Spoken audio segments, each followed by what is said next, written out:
श्रोतेहो, स्वरचित्र या सुगम संगीताच्या विशेष कार्यक्रमात जुलै महिन्याचं समन्वित गीत आपण ऐकणार आहोत.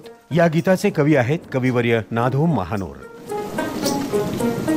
मी माझ्या कवितेमध्ये झाड, पशु, पक्षी, माणसं आणि हे सगळे जी चराचर असतील तर पावसावर माझं प्रेम आहे, त्या ऋतूवर प्रेम आहे. पशु, पक्षी, झाडं हे सगळे वेगळे नाही आहेत, मानवी रूपानं ते सगळे आहेत आणि अशा पद्धतीने माझी कविता जाते. मनचिंब पावसाळी झाडात रंग ओले. या गीताचे संगीतकार आहेत रवींद्र खासनीस आणि गायिका आहेत अर्चना खासनीस. आकाश वाकलेले मनचिंब पावसाळी. तेव्हा जरूर ऐका स्वरचित्र या सुगम संगीताच्या विशेष कार्यक्रमात जुलै महिन्याचं समन्वित गीत. आकाशवाणीच्या पुणे केंद्रावरून दर रविवारी सकाळी 10:30 वाजता.